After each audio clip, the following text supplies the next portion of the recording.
নমস্কার বন্ধুরা, PPD easy কুকিংয়ে আপনাদের সকলকে স্বাগত।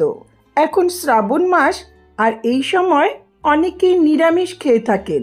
তাই আজকে নিয়ে এসেছি সম্পূর্ণ নিরামিষ স্বাস্থ্যকর একটি সাবুদানার রেসিপি। আমার আজকের রেসিপি সাবুদানার পরোটা।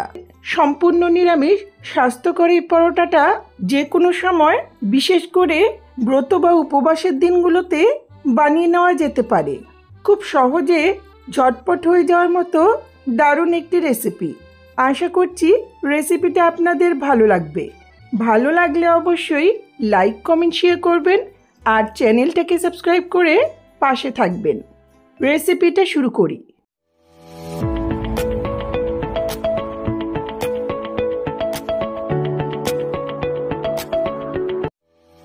সবার প্রথমে এখানে 1 কাপ সাবুদানা প্রায় 4 ঘন্টা মতো ভালো করে ধুয়ে অল্প জলে ভিজিয়ে রেখেছিলাম।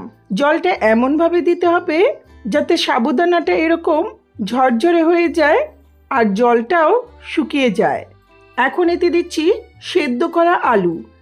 একটা গ্রেটারের সাহায্যে আলুটাকে গ্রেট করে দিচ্ছি যাতে বড় কোনো দলা না থাকে।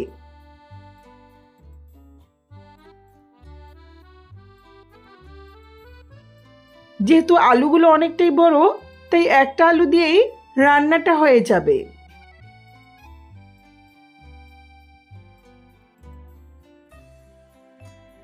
এখন এতে দিচ্ছি হাফ টিস্পুন করে আদা বাটা, গোলমরিচের গুঁড়ো আর চিলি ফ্লেক্স। চাইলে চিলি ফ্লেক্সের পরিবর্তে কুচনো কাঁচা লঙ্কা দেওয়া যেতে পারে। দিচ্ছি স্বাদ মতো লবণ।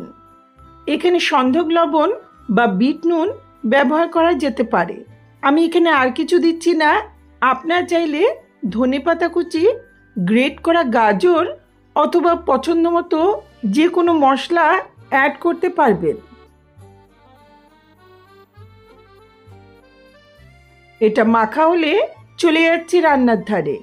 গ্যাসে একটা তাওয়া বসিয়ে এতে সামান্য একটু সাদা তেল ব্রাশ করে নিচ্ছি। চাইলে সাদা তেলের পরিবর্তে ঘি বা বাটার ব্যবহার করা যেতে পারে। তেল ভালো করে গরম হলে গ্যাসের ফ্লেমটা লোতে রেখে যে সাবুদানা মিশ্রণটা তৈরি করেছিলাম সেটা 1 দলা পরিমাণ নিয়ে প্যানের মধ্যে এইভাবে স্প্রেড করে দিচ্ছি।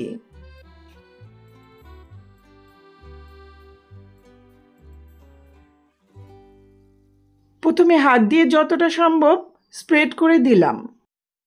এখন একটা স্প্যাচুলাতে তেল লাগিয়ে ওপর থেকে এইভাবে চেপে পরোটার শেপ দিয়ে নিচ্ছি।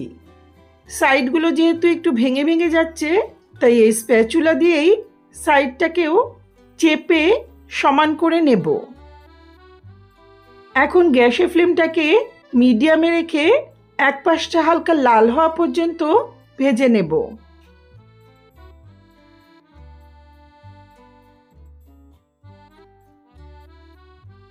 এক পাশটা হালকা লাল হলে এখন উল্টে নিয়ে অপর পাশটাও হালকা লাল করে ভাজবো। সামান্য একটু তেল দিচ্ছি।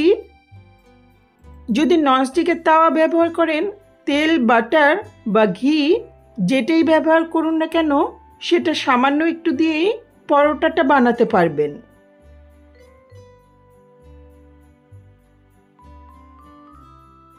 আবারও মিডিয়াম ফ্লেমে অপর পাশটা লাল করে ভেজে নিলাম।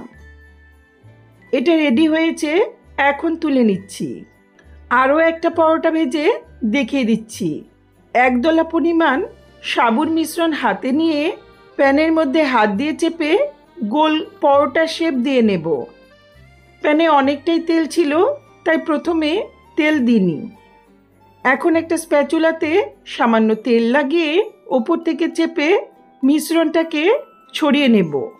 সাইডগুলোকে চেপে গোল পরোটা শেপ দিয়ে নিচ্ছি। মিডিয়াম ফ্লেমে দুপাশটা লাল লাল হওয়া পর্যন্ত উল্টে পাল্টে ভেজে নেব।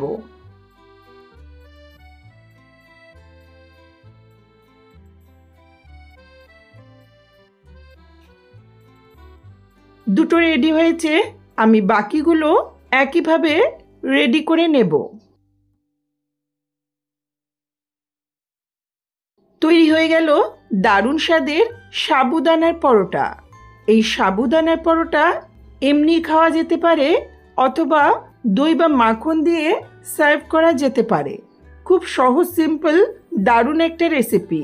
যে কোনো ব্রত বা উপবাসের সময় এই সাবুদানা পরোটাটা অবশ্যই বানিয়ে নেবেন। এটা সকালে ব্রেকফাস্টের জন্য আদর্শ একটি রেসিপি। আশা করছি রেসিপিটা আপনাদের ভালো লাগবে। ভালো লাগলে লাইক, কমেন্ট, শেয়ার করবেন আর চ্যানেলটাকে সাবস্ক্রাইব করে পাশে থাকা বেল আইকনটা অবশ্যই প্রেস করবেন, যাতে আমার ভিডিওর নোটিফিকেশনগুলি আপনাদের কাছে সহজেই পৌঁছে যায়। ধন্যবাদ।